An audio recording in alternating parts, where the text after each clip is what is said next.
That whole crew, they're all readjusting right now too. They're all shedding layers.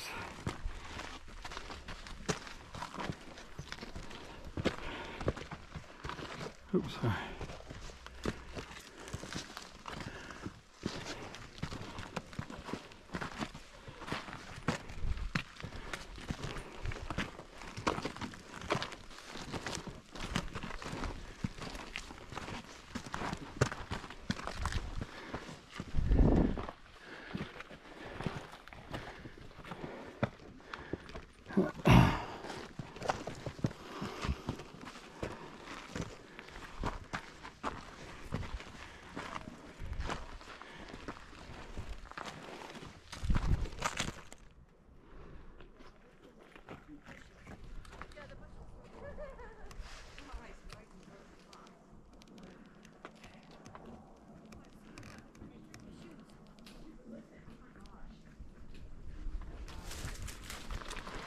Thing isn't working. You biting on it? It's right there. Yeah. Are you biting on it?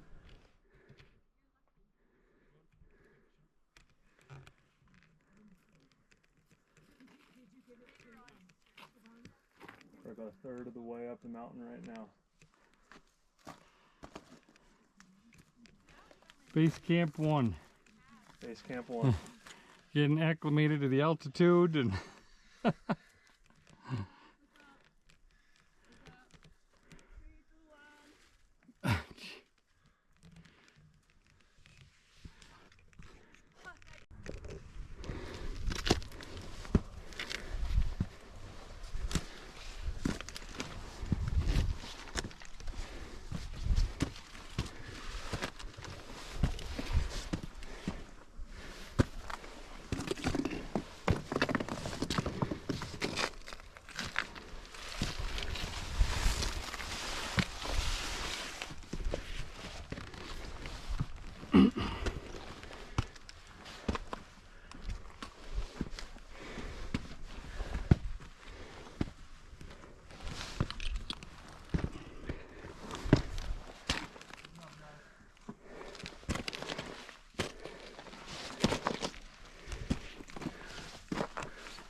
well, shalom, this is Todd Bennett, and I am halfway up to Elijah's Cave in the Sinai mountain range here.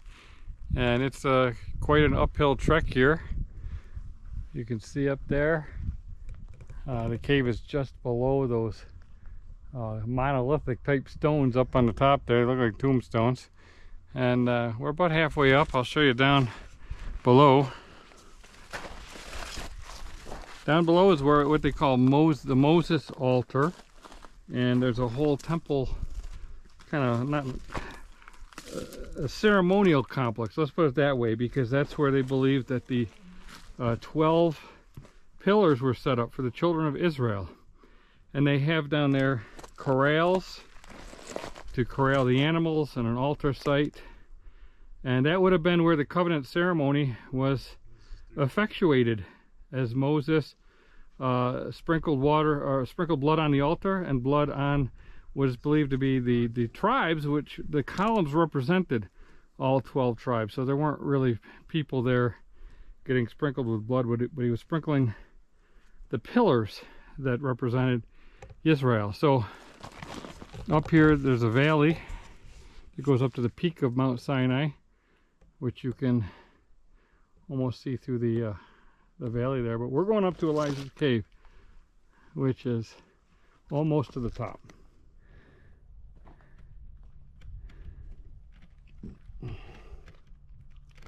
There's Austin making his way up.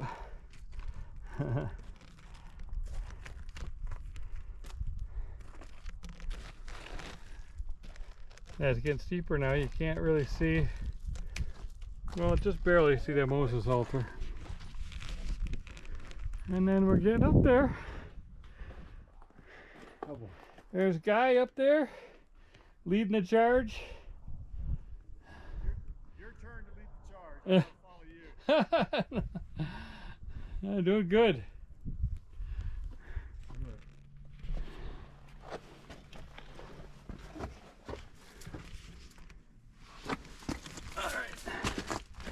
Good thing I watched Free Solo. Huh? You gotta watch that movie. Very inspiring. Free Solo. Oh, goodness. Wow, this is interesting. Oh, one-handed. I probably should have both hands. Oh, Oh boy. Can I hand this to you really quick? absolutely. There we go.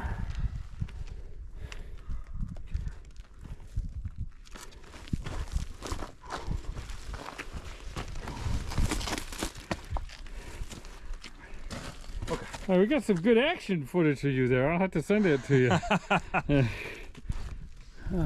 There you go up there. Wow. So we're going to work, I think, guys. Going up to the right, yeah. Dude, this is excellent. You alright? Yep, just, you gotta pull yourself up to stay away from this sloppy stuff. Yep. All good? Okay.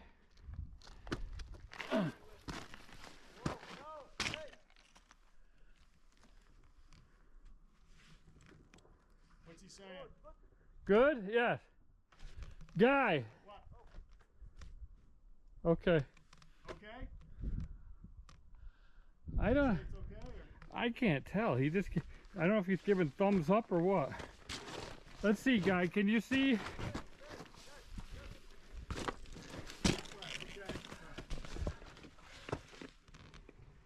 Well, trying to think how I can. Over there? Okay. All right, right in front of you. Can you see? Does it go up? It looks like there's a path, you know? Okay. All right.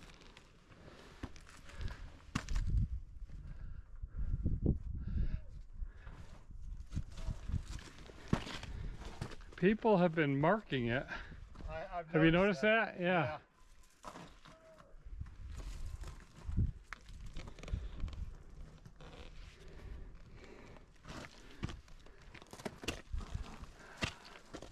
I mean,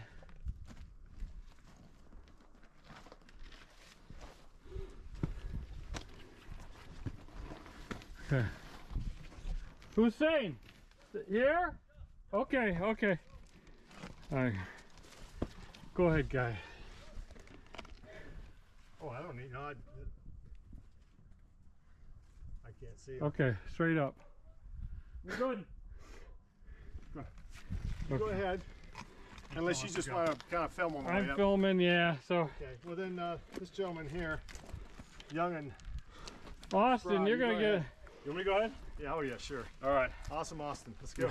awesome, Austin. Is that the name that the Lord's named me? Yeah, I think so. Yeah, let me go get you a little white rock. And you're gonna be loaded down with action footage. We're gonna have to make a video. Send some to me. Awesome, Austin.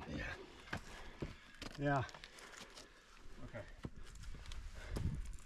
I've got nothing for me. I was gonna say, what do we got? We Got got nothing. great guy, Actually, my close buddies call me Billy Guy. Billy Guy.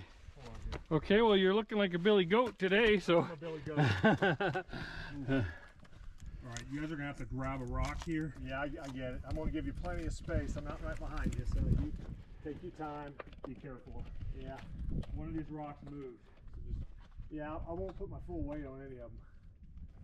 gotcha.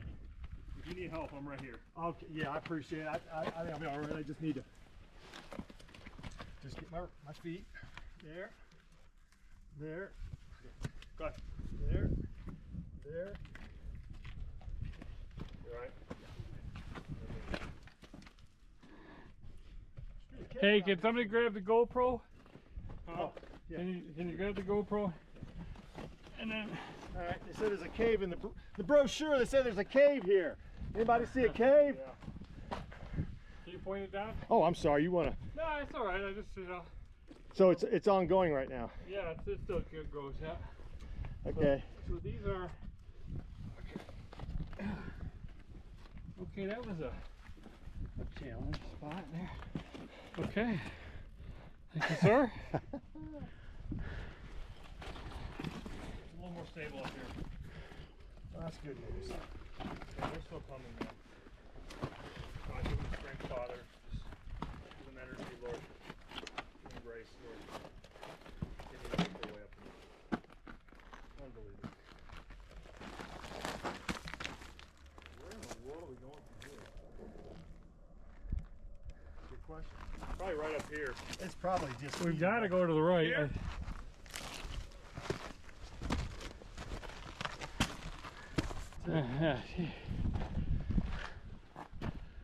Look We're at gonna sit.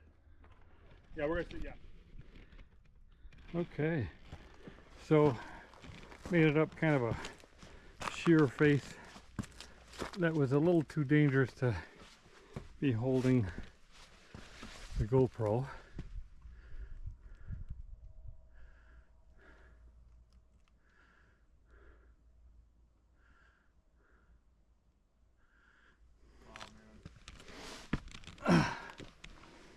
And there's Elijah's cave. We're finally got to the point where we can see the cave. Now we just got to make our way up to it.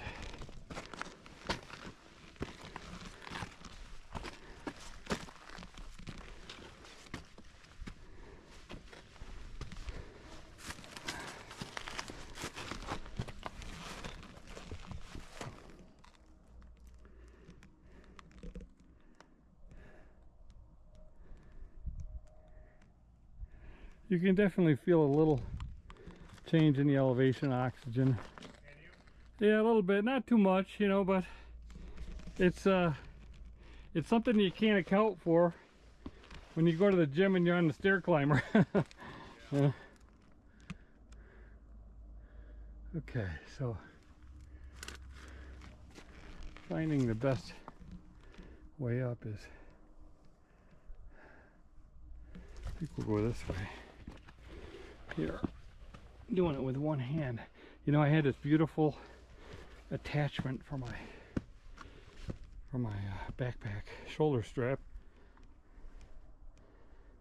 and then I realized when I got to, we camped out overnight at the base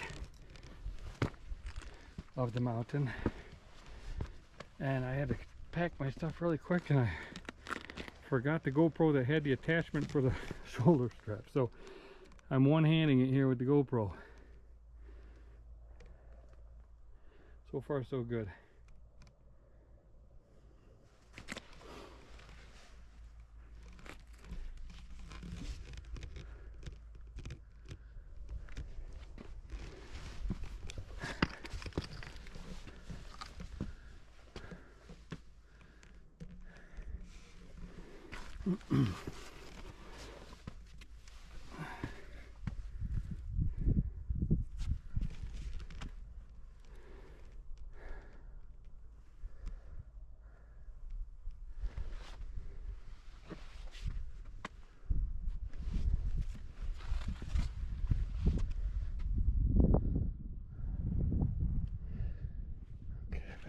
Up here.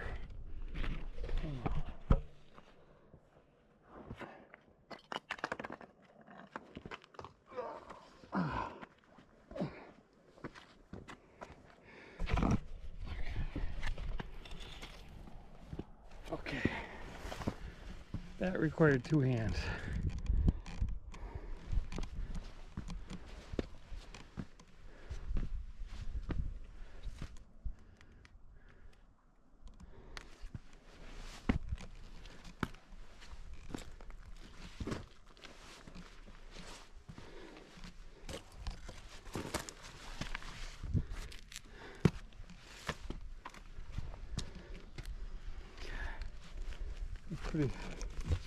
Pretty steep down there.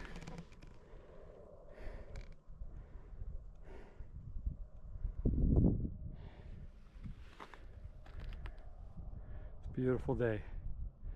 I'm really thankful it's not in the 90s today. I guess last week people had a pretty rough time when we tried to climb because it was so hot. And it's been windy throughout the week too. But it's not too windy today either. Not windy at all, so it's really ideal. Started out this morning camping out, and you can see it off in the distance. If you follow that road straight back there, you can see some things glistening. They set up a temporary camp for us of a bunch of tents and a big Bedouin tent. It was really, really nice. But let me tell you, it was cold. Guy said he had a little ice on his water. We woke up, it had to be in the low 30s, mid to low 30s. And it's pretty cold in the desert. So we started out today with heavy gear, you know, winter hats, down jackets, multiple layers, and we've been shedding them. Actually, we shed them really early because once we started getting up here and the sun rose, it got hot.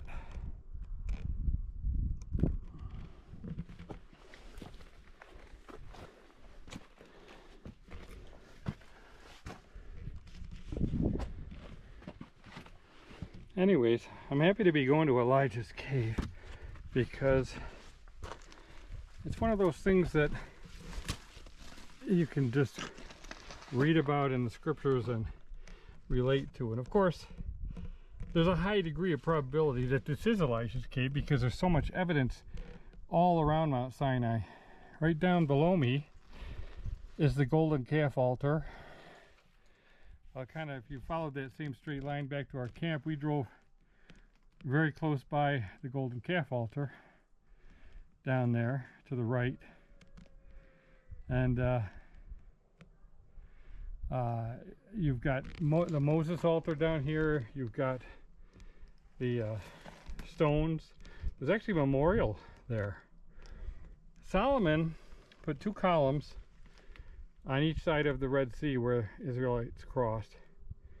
And according to tradition, he also built a memorial right down below us here. And that was destroyed, but you can still see the remnants of it. Very, very interesting. So, of course, you've got the blackened top of Sinai. You've got the cemetery of the 3,000 nearby, but it would have been outside the camp because it was an unclean place, so you wouldn't want it in the camp. So you've got all this evidence around here that this is Sinai, and we've got this cave. So I'm a firm believer that this is the cave that Elijah went into when he was fleeing Jezebel.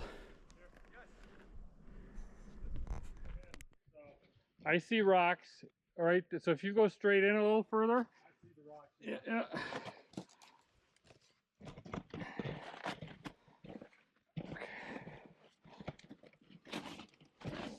Okay. Yeah, we should be right underneath it. I think we are, yeah.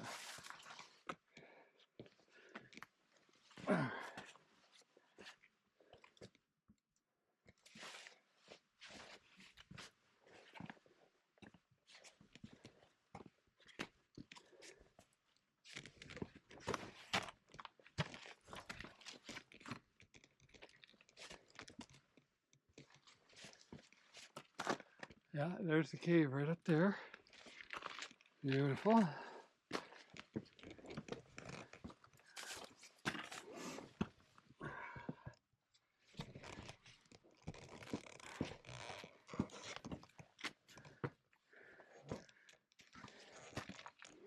seems about as tricky. Oh, that's slippery. I'm gonna go over here.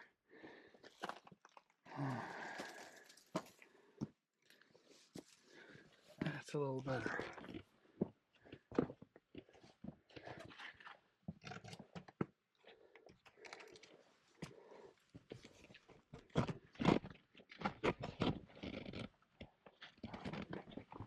Good thing my wife isn't watching this live. She'd be like, Todd, put the camera down. Yes, she does. Have something to say. Yeah.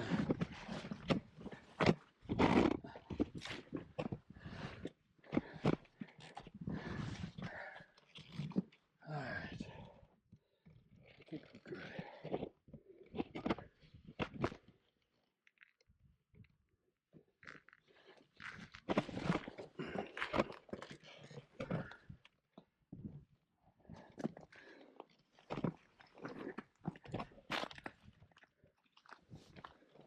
Okay, there she is.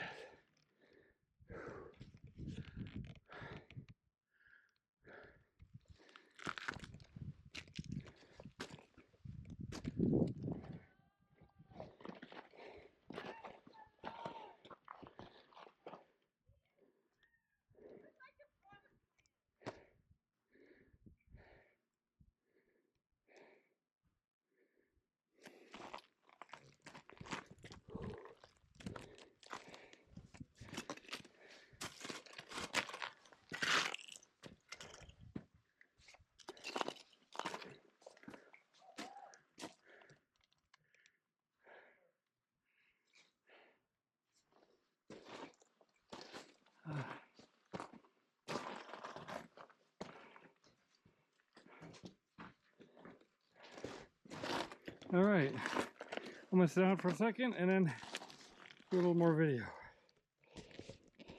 Okay, so here is the cave that Elijah came to and slept, and then learned a very important lesson.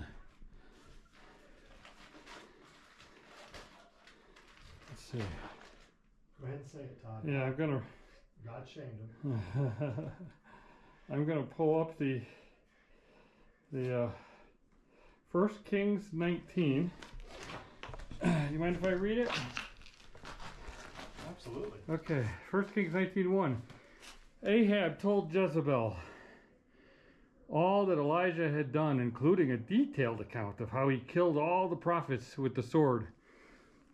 Jezebel sent the messenger to Elijah with this warning: May the gods judge me severely if by this time tomorrow I do not take your life as you did theirs. Elijah was afraid, so he got up and fled for his life to Beersheba in Judah. He left his servant there. While he went a day's journey into the wilderness, he went and sat down under a shrub and asked Yah to take his life. I've had enough now, O Yah, take my life. After all, I'm no better than my ancestors. He stretched out and fell asleep under the shrub. Suddenly a messenger touched him and said, Get up and eat. He looked, and right there by his head was a cake baking on hot coals and a jug of water. He ate and drank and then slept some more. The messenger of Yah came back again, touched him, and said, Get up and eat, for otherwise you won't be able to make the journey. So he got up and ate and drank that meal. Gave him the strength to travel 40 days and 40 nights until he reached Horeb, the mountain of Elohim. He went into a cave there and spent the night. Suddenly Yah's message came to him. Why are you here, Elijah? He answered, I've been absolutely loyal to Yah, Elohim of heaven's armies. Even though the Israelites have abandoned the covenant they made with you, torn down your altars, and killed your prophets with the sword, I alone am left. And now they want to take my life. Yah said, Go out and stand on a mountain before Yah. Look, Yah is ready to pass by. A very powerful wind went before Yah, digging into the mountain and causing landslides. But Yah was not in the wind. After the windstorm, there was an earthquake, but Yah was not in the earthquake. After the earthquake, there was a fire, but Yah was not in the fire. After the fire, there was a soft whisper. When Elijah heard it, he covered his face with his robe and went out and stood at the entrance of the cave. Suddenly a voice asked him, Why are you here, Elijah? He answered, I have been absolutely loyal to Yah, Elohim of heaven's armies. Even though the Israelites have abandoned the covenant they made with you, torn down your altars and killed your prophets with the sword, I alone am left, and now they want to take my life. Yah said to him, go back the way you came, and then head for the wilderness of Damascus. Go and anoint Hazael, king of Syria. You must anoint Jehu, son of Nimshi, king over Israel, and Elisha, son of Shaphat, from Abel Meholah, to take your place as prophet. Wow. So there's where that happened, right here at the entrance of this cave. Elijah? Incredible. What are you doing here? Here for? What a blessed place to be. That's okay. Where are you from? South Korea. South Korea. Right. Oh, I've been to Seoul. Yeah. Nice to meet you. Nice to meet you. Me too. Yes. We're Country? United States. USA. Yes, Oh, you same team? the ones you Yeah, passed. yeah. Yeah. Very good. Yeah. I'll tell you what, you guys flew up here, man. You were guys, fast. You guys were making some, Yeah. some effort, man. That's called youth. Yeah, you young? How old? Youth. Youth, old. Go enjoy. Yeah. Please, come. Yes. Good to see you. Nice Yeah. to meet you. And so, many country entry. Oh, Canada. Canada, yeah. Cambodia, right? Yeah. Malaysia? Malaysia. Malaysia, yeah. Yeah. Wow.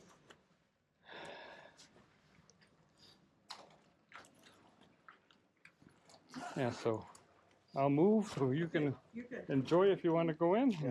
Yeah. How big is the cave? You made it! Yeah. Hallelujah! How long have you been up here? Hallelujah, you made it. Oh, not too long. You guys did great. You guys did great. Rest. Yeah. How big is the cave? Oh, not big. Not that Not big. big. You're just up there. Okay. Yeah. Any photographs? No, nothing. Like Just- to have There's something. nothing to distract you from hearing the still small voice. Amen. Right? It's actually a little bit of a flat area. How about a good afternoon nap? Okay. I I'm will good. not. No, I'm good. There we go. Ah. Way to go, guys. You made it. You made it.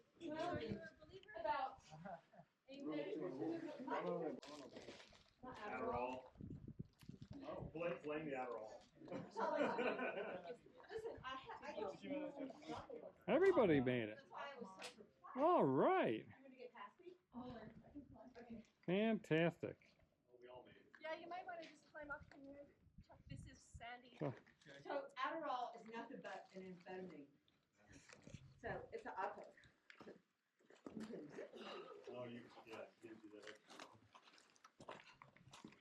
You did it. Hey, all right. All right. I'm not there till I'm there. Number one. All right. Oh, Chuck, You are awesome, my friend. Thank you. you made it, brother. oh, you stick around. All right. Wow. I didn't see a couple times, and I thought, I wonder if he sat down. You did it. I wanted to. But I'm so happy you didn't. Thank you very much. I Yeah. appreciate those kind words. Yeah. No doubt. How far is Barry is? Chuck! Chuck, go get in some shade, brother, and Okay. Woo! I'll be there. Chuck is sick. congratulations, brother. All right. All right. God bless you. Yeah. No way. Ay, dako. With holiday? Yeah, 7. So I'll, All right. Well, what of you, huh? Yeah. Sarah, way to go. Sarah. Okay. Our whole team made it. Couldn't they? Guys answering phones. Let me just stay put. Yeah. Need the fresh heat.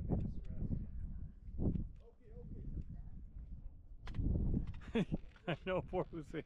I'm gonna give him a nice tip. Oh, me too. Yeah. He's been very good. Oh, he's been a jewel. Absolute gem.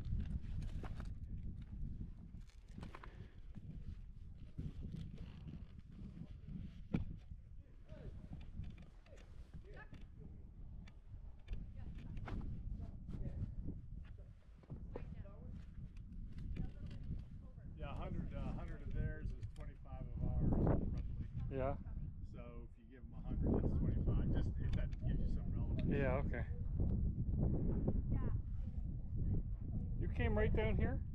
Yeah. And whether I'm supposed to or not. Maybe there's another way, but Well, there's these pile of rocks here.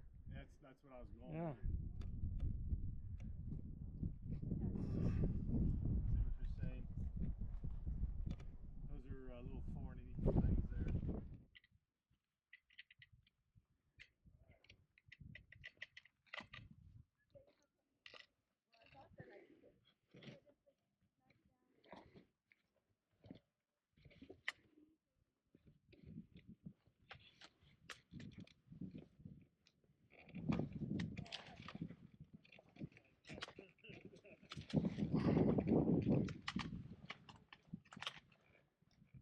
Saying? They're saying? Yes? Okay. This way? Yeah, I'm good.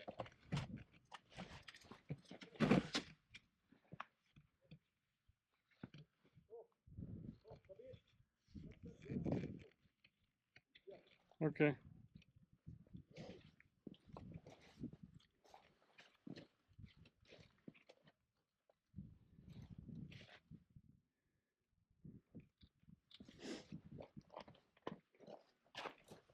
I don't know if you mean to go over this way or go around that way. I think we came in around these rocks, Okay.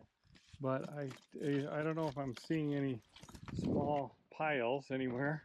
Let's see.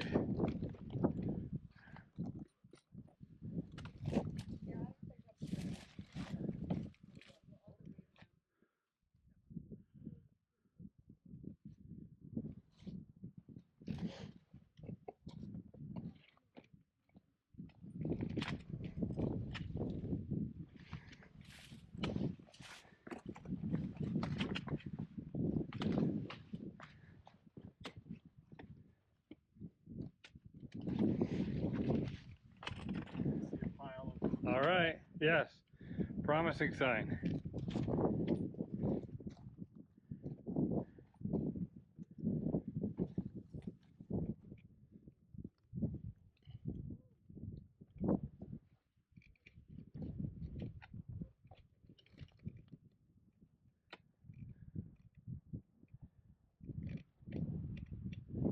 And there's where we came from. Kind of gives you a little perspective. It's a little different from an Adirondack climb that I'm used to. I've never needed a pole, and I've never needed climbing gloves before. But you really do with this, because this stuff is rugged. A lot of the stone is rough. Worse than sandpaper.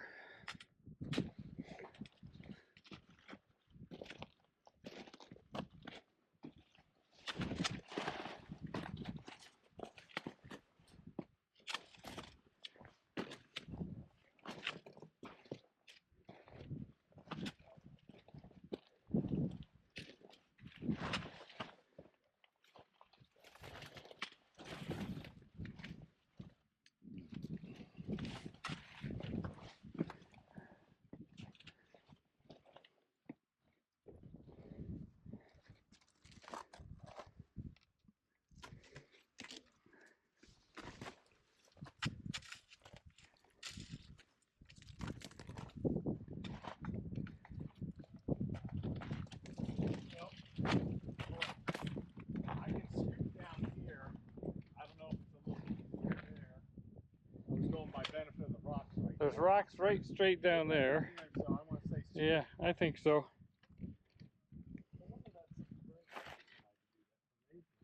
It was very nice of them. I appreciate that.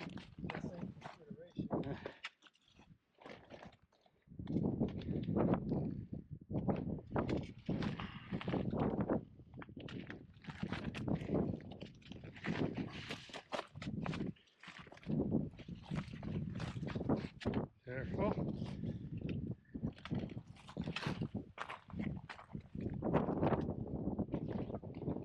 Yeah, this is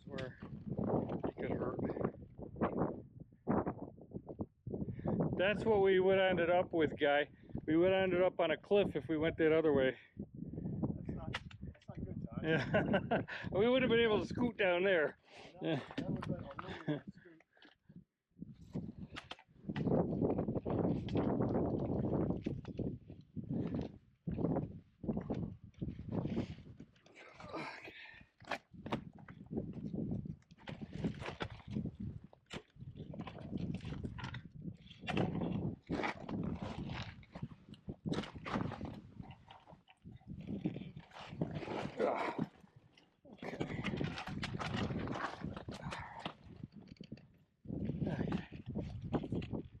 I'm just trying to do too much with my hands full.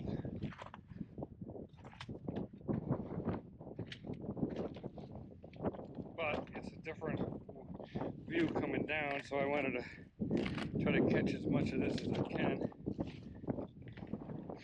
Get to actually look down.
Okay, we're about, I don't know, maybe a third to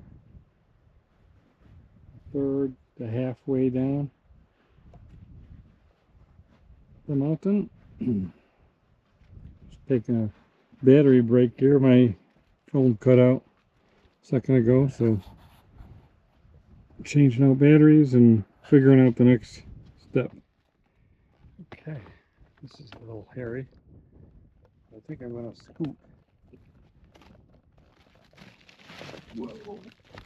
Oh.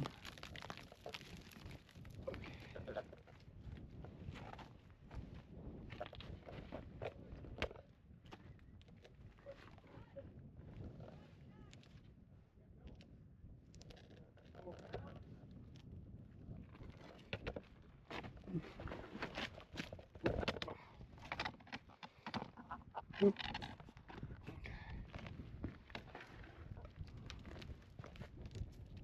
This pole has come down. Oh, now.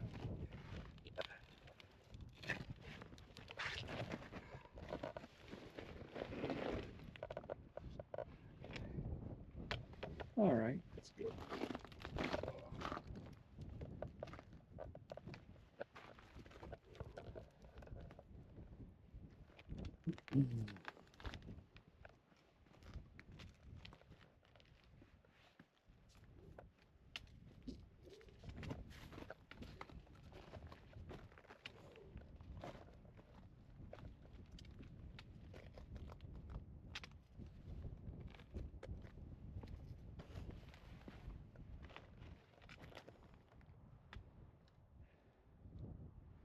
Yeah, you can see the wind's picking up too.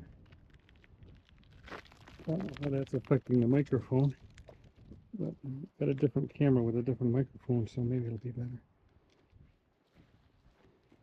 Wow, okay.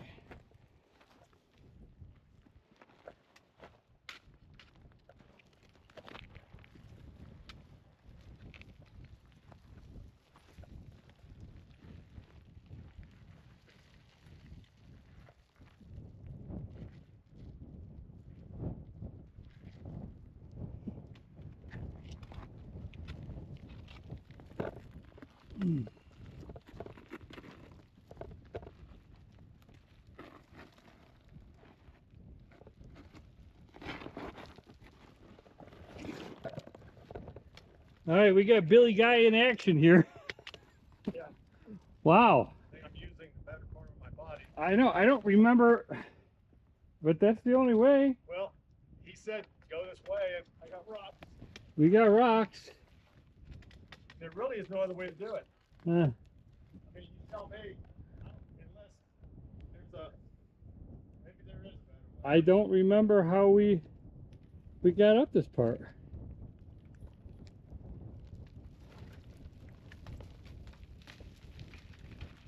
There's rocks on that big boulder down there, so obviously we got to get down there. So.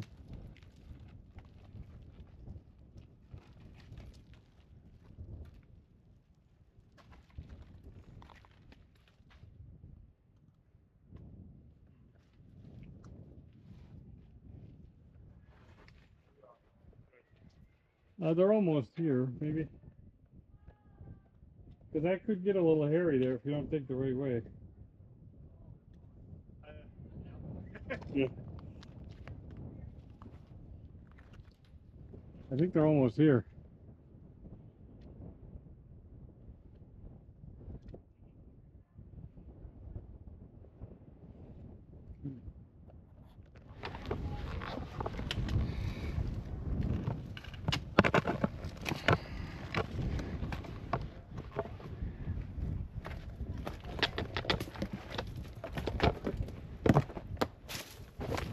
I was bracing. It sounded like it was going to hit. No, you're good. Definitely a signal.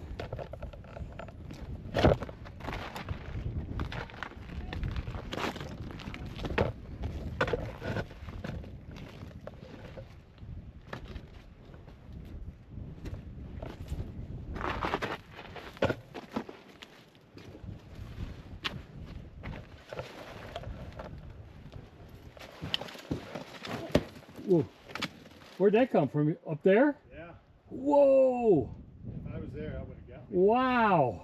Or you. We better Let's scoot. hustle, yeah. Wow, jeez. Thank you, Father, for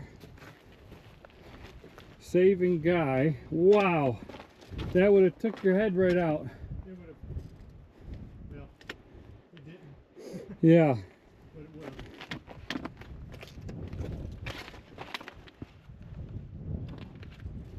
Okay, where to now? Oh, jeez.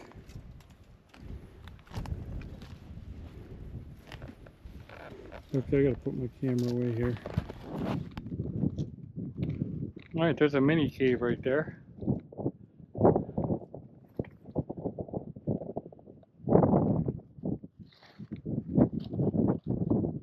I would have to say it's a lot more challenging, I think, going down than it is going up. Because you're kind of hugging the, you know, you can crawl up the mountain if you need to. Whereas here, you're facing outwards and you can get a little hairy.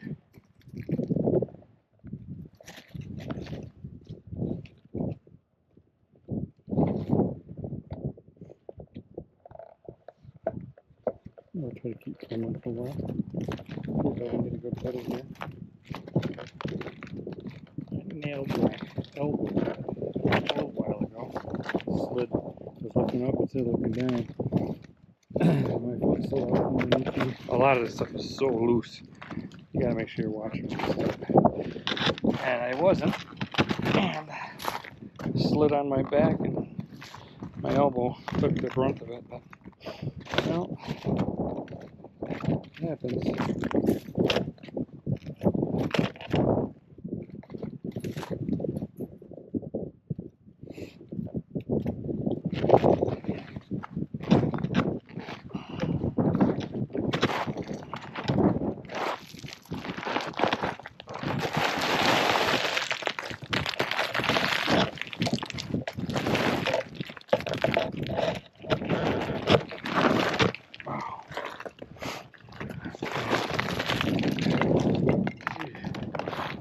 Some rocks over there.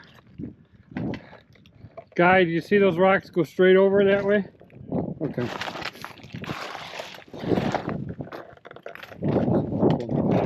Kind enough to. going to set up some rocks at different places. They seem to be pretty effective. Here.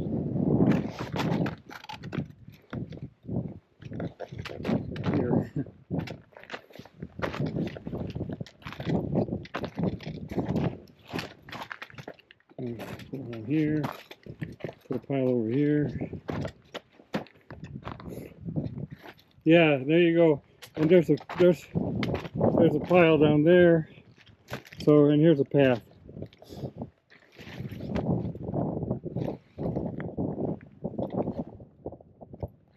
This looks pretty manageable. All sorts of different ways.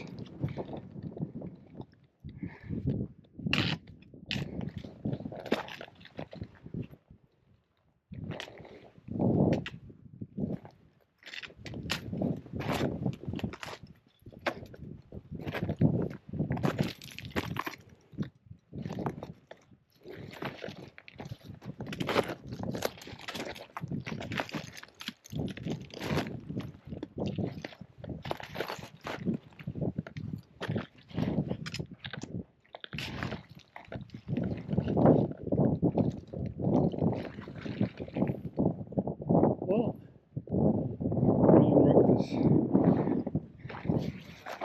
I'm just going to interrupt my thing for a plug. MSR Mountain Safety Research poles. I'm very happy with my pole.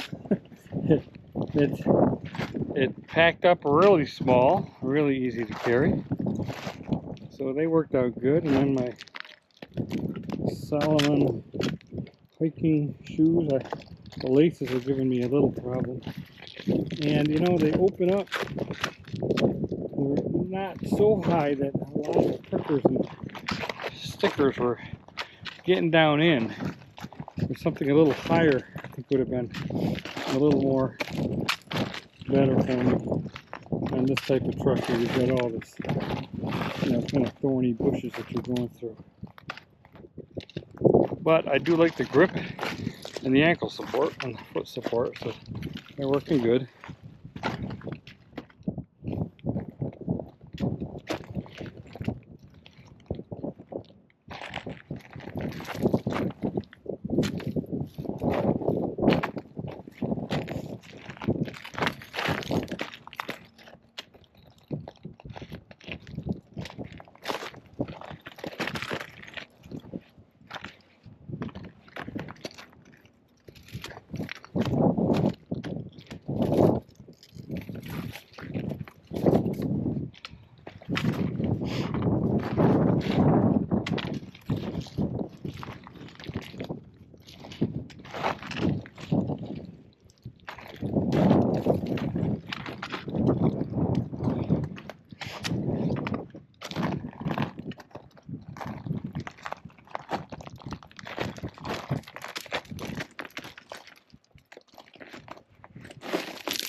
I'm going to wait till you clear, because it looks like a lot of debris can go down here when I cross. I appreciate it.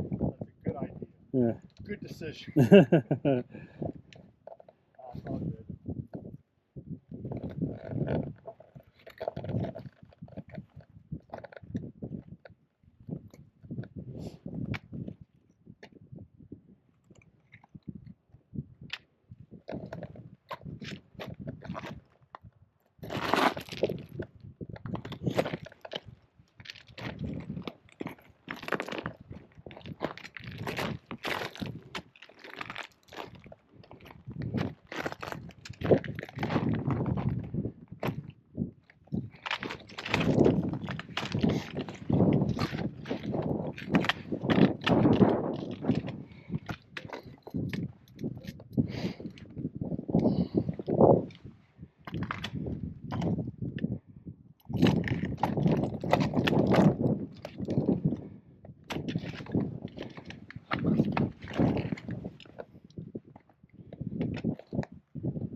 Yeah, this is actually just a lot slower going down.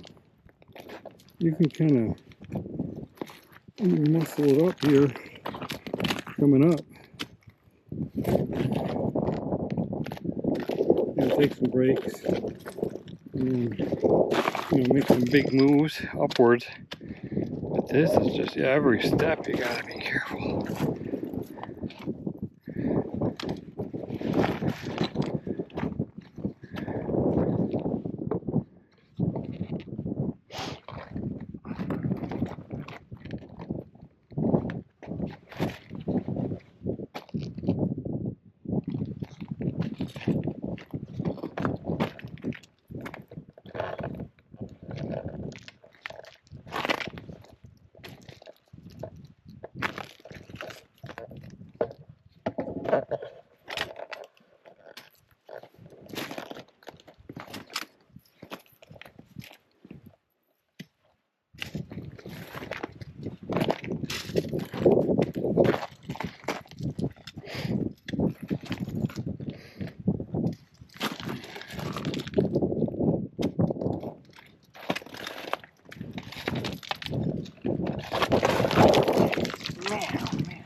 See what happens? You look up and...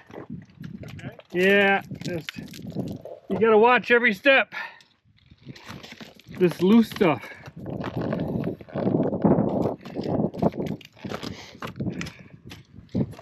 My elbow and my shoulder now this time. If I wake up and I can't move my left shoulder, I'll have to remember that.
Now you can hear just one person and how their voice echoes. Can you imagine the voice of Elohim speaking from this mountain?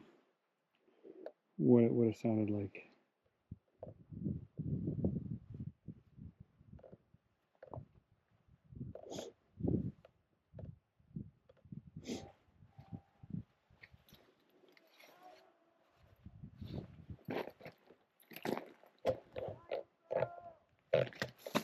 Can you see any stones outside of that one right there? I see two over there, but I see two over here.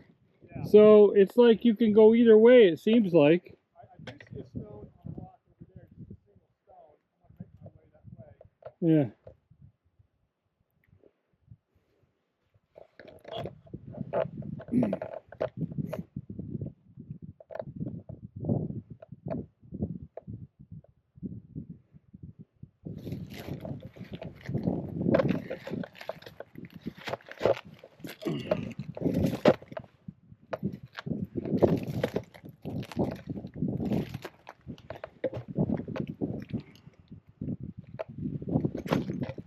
I'm gonna stay low.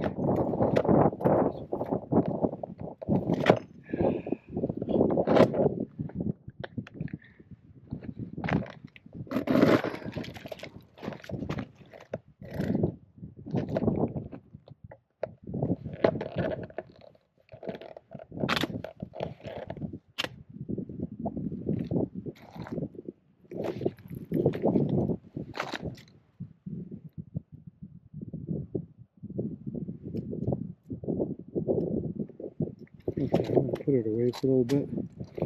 Looks like this is all loose stone. Alright, I would suspect we're about 2/3 of the way down right now. There's where the cave was up there. It's a lot of zigging and zagging to come down here.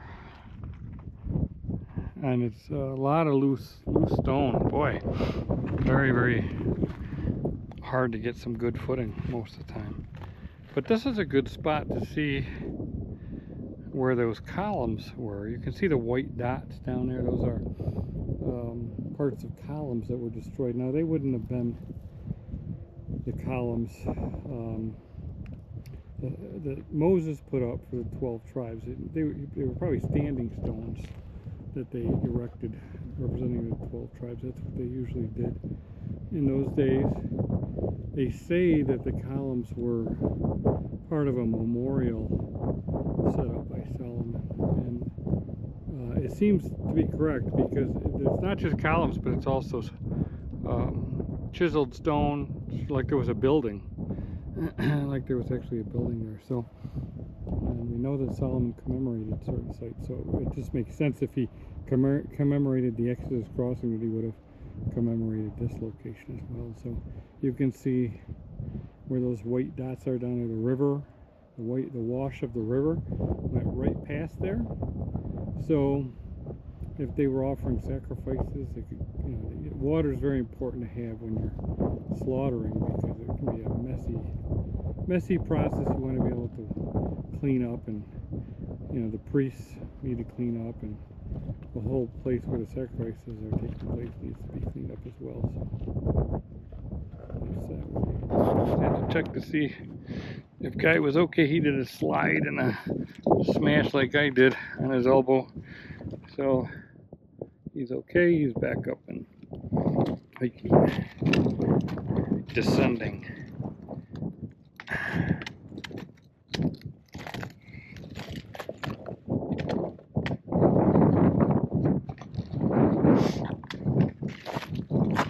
Whoa. I have this heavy backpack on too, so it kind of throws your balance off.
Okay, there we go.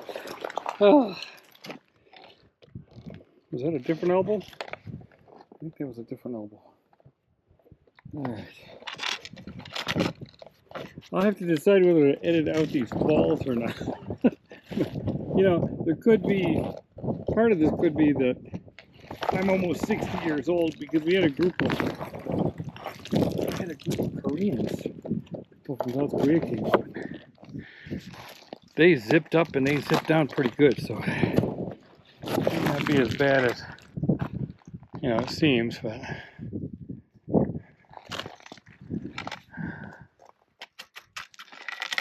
okay.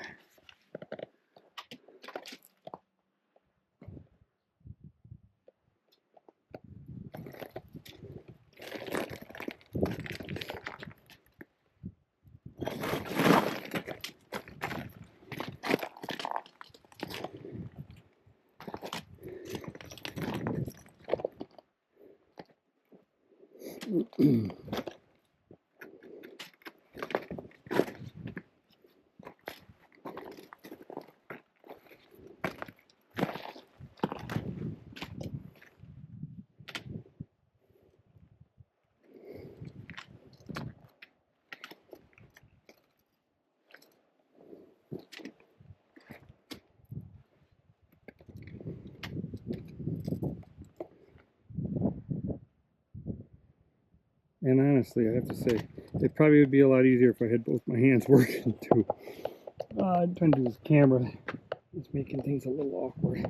But, you know, I don't know if I'm ever going to do this again, so I thought it'd be pretty cool to document it. It's a lot harder than doing those Jerusalem walk-arounds that I normally do in Israel when I'm there. This is a little different, but I hope it gave you a little perspective on hiking up to Elijah's cave. And yeah, it looks like I got some steep spots here, so I think I'm gonna check out again for a little bit. Okay, well, looks like I'm kind of on the home stretch here. Doesn't look too bad from this point on.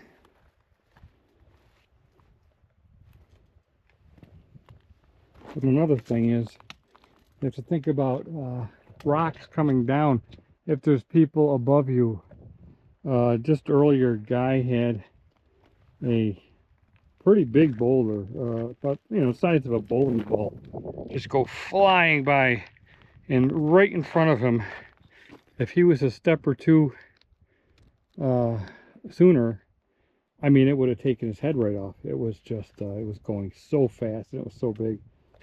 And there's some climbers above us that obviously, I mean, I assume they loosened it and it came flying down. I mean, it could have just come down on its own, but whatever the case, you really have to consider that there's a lot of loose stones here, and if there's people climbing above you, they could be sending them down your way. So that's why we kind of sped things up and just kind of try to get some distance between us and the people that were behind us.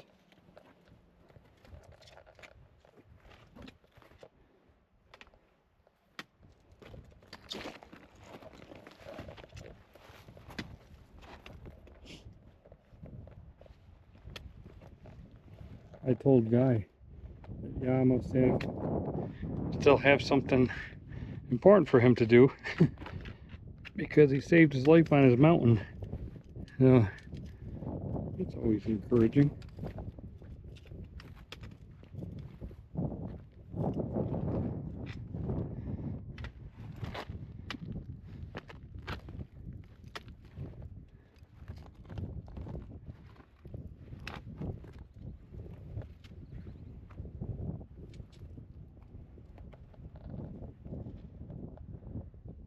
Okay, you can see that altar set up a little better now.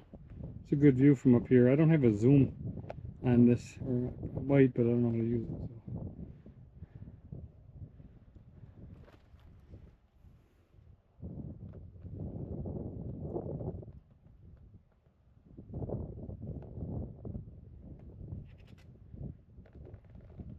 So. Okay, looking a little precarious here with some loose stones, so I'm going to sign off again. Okay, got through some sketchy areas and stopped. They have a boiled egg and some electrolytes and some water. And yeah, it doesn't, you know, you keep looking down, you're like, it can't be that far, but then it's still far. I probably am, let's see, 5/7 of the way down now.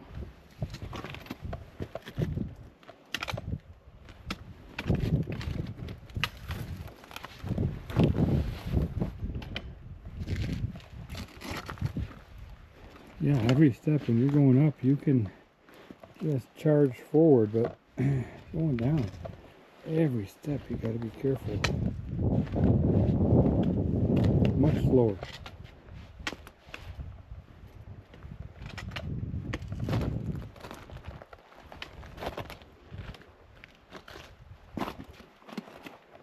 Yeah, I didn't use a walking stick on the way out, but the way down it sure came in handy.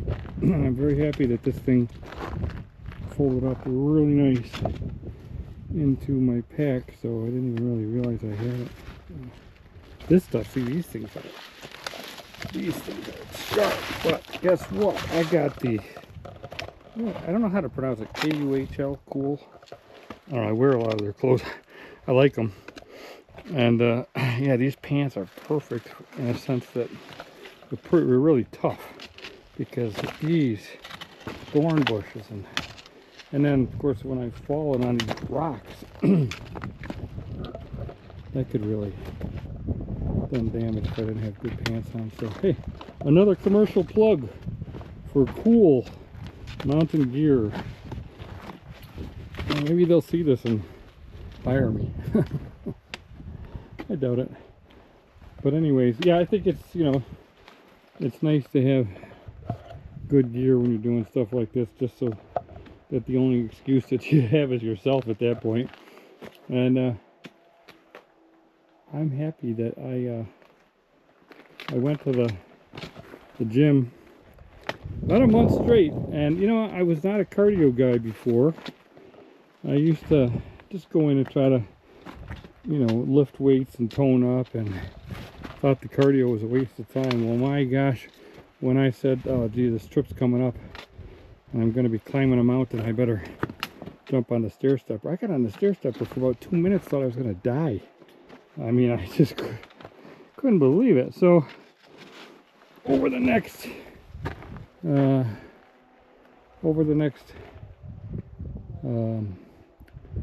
4 weeks, I just every day jumped on the stair climber, and by the time I came on the trip, I was doing 30 minutes without really too much of a problem. So, and I think it paid off. It really paid off coming up. Going down is a whole nother ballgame. It doesn't really require much stamina, just really stealth and agility.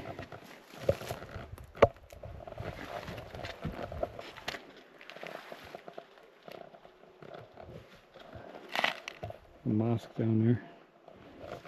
Call to prayer. What time is it? It's almost 1 o'clock. So,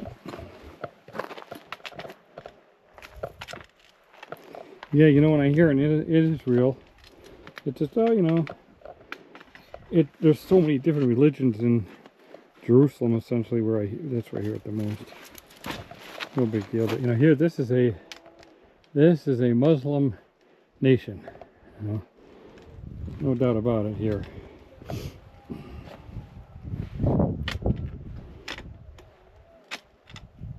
But I'm very happy they've allowed us to come here.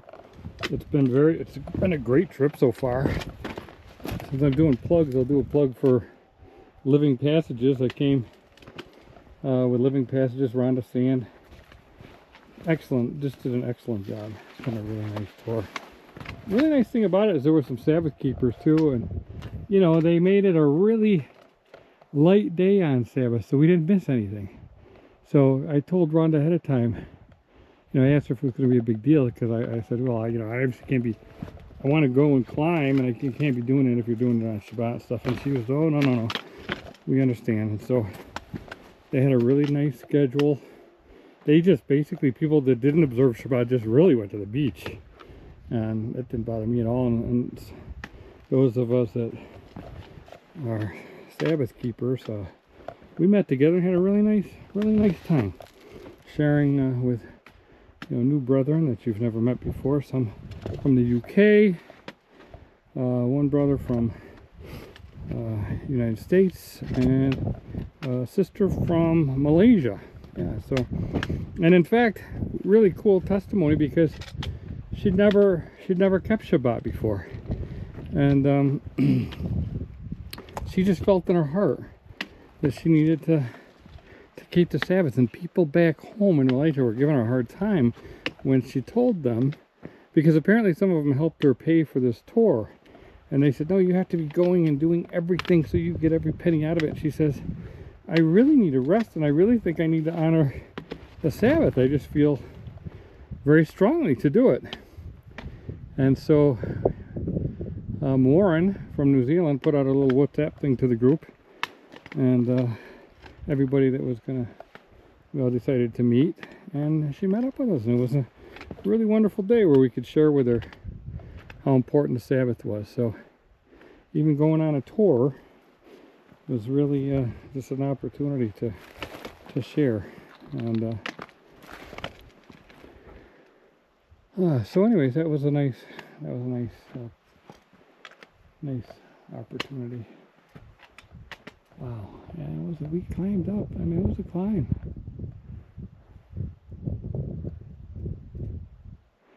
So anyways, if anybody watches this video, I've been talking to Rhonda. You know, I used to do the Shema Israel tours, and when COVID hit and Israel shut down, I essentially just, you know, stopped the tours. And last time I was in Israel was when the war, you know, October 7th, 2023, and I was there when that all happened. And you know, I just I've been reluctant, not out of fear or anything of that sort, but just you know, haven't been happy with the way the whole situation has worked itself out, the way people have conducted themselves. And I haven't been happy with the response I've seen from a lot of Christian and Messianic believers either. Oh my goodness. The venom and the hate that they spew towards Palestinian people, who some of whom are Christians, is just astonishing. It's astonishing to me. I can hardly believe that they just hate these people, and whatever Israel does is okay, you know, and they're going to support it no matter what. And it's like they're under a spell. And so, you know, I've written a new book, The Israel Dilemma, and I just hope that Christians read it and can get a better perspective on what's really going on here. So, because ultimately, if you're going to choose the Jewish state that rejects Yeshua, then you're essentially rejecting Yeshua as well. And nothing they're doing is following the teachings of Yeshua the Messiah. And by supporting it and standing with it, you're not either, if you're a Christian Zionist. So yeah, it's disturbing to to hear what comes out of some people's mouths, and that call themselves Christians, that say they believe in Jesus or even Yeshua. I mean, there's enough Messianic and Hebrew roots people that do it as well. So Yeshua said, love Elohim, love Yahuwah Elohim with all your heart, all your soul, and your mind, and love your neighbor as yourself. It doesn't get much clearer than that. And nothing that's going on right now, supplying a country with endless supply of bombs and ammunition so that they can kill people, that just doesn't equate to love in my book. So I don't know how these people justify it, but they do. So anyways, well, I got a little distracted. I was talking to Rhonda about maybe starting up some tours. She's got a lot of neat connections in Israel and all over the place. Egypt. I've been thinking about a tour maybe starting in Egypt, coming into Saudi Arabia. That could be really neat. So if anybody's interested in that, you know, shoot me an email, let me know, because I don't want to plan it if we're not going to get enough people, because it would be kind of expensive, you know. It's a lot of traveling, and you know, a lot of times I would do the tour arrangements myself and keep it pretty low keyed. But to get a real, you know, travel agency and hire, you know, like archaeologists and tour companies and everything, it gets a little pricey. So I couldn't do it on the cheap as I've done before. But if anybody's interested, shoot me an email, let me know, and we'll see if something happens.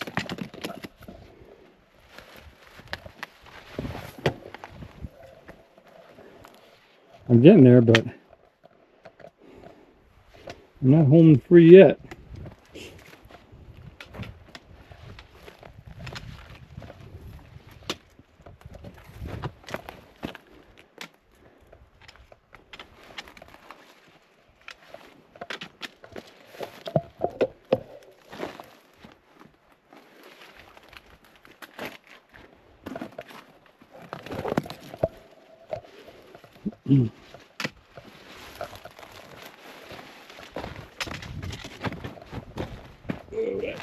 That could have been a problem.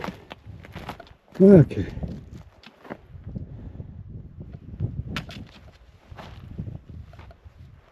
Yeah, a lot different from the Jerusalem walkabouts, that's for sure. But I hope you enjoy it. It's been a real experience, and I've really enjoyed coming here. This is kind of a gap that I really wanted to fill in my travels and research and such. And the nice thing about this is it's been, you know, research oriented. It's a tour, but it's also research, archaeology, mostly archaeology, which is great. That's what I like. I'm not interested in, you know, just traveling for the heck of it. I want to be able to get something out of it. I definitely did on this trip. I'm gonna be heading up to Petra after this because I've heard some. Been to Petra a couple times, but there's some very interesting archaeology that I wanted to look into further there. So when I get up to Petra in a couple days, and the internet's been really tough here because where I am is a kind of remote area of Saudi Arabia. Not a lot of modernity, although there's definitely is going to be soon. That's Neom stuff. They're building, spelled N-E. They're building this gigantic superstructure. I mean, there's different cities. There's this really line, this long line of a city. Then there's all sorts of different other cities that are part of it as well. All around here, they're going to put a ski resort on the other side of the mountain here. That's pretty crazy. But then they've got one with a big lake. They've got one on the ocean.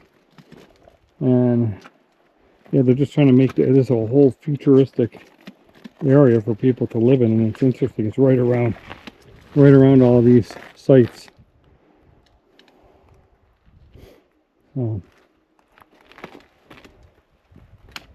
Anyways, yeah, so internet's been slow. I haven't been able to upload a lot. And I've been out of communication internet-wise for a couple days now. I have a satellite phone I'm able to use, but that doesn't help me with the internet very much.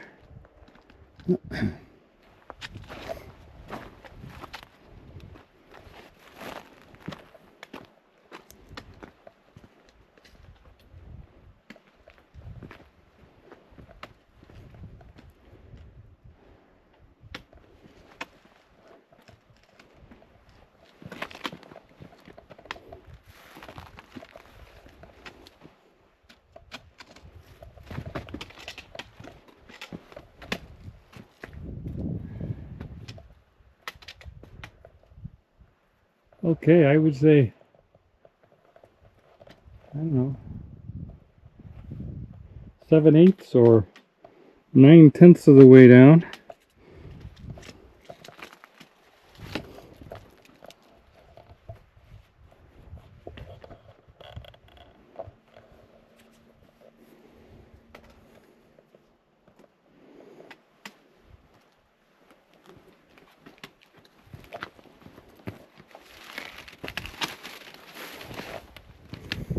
Okay, a couple more sketchy, steep areas, so I'm going to sign off for now. Okay, so it looks like I'm making it down to the bottom here. I see some very interesting stones in the river that comes off the mountain of Elohim, so I'm going to go down there, just check that out for a few minutes, but looks like I made it. I hope you enjoyed this this round trip to the Cave of Elijah at Sinai. And this is Todd Bennett from Shema Yisrael, signing off for now. Shalom.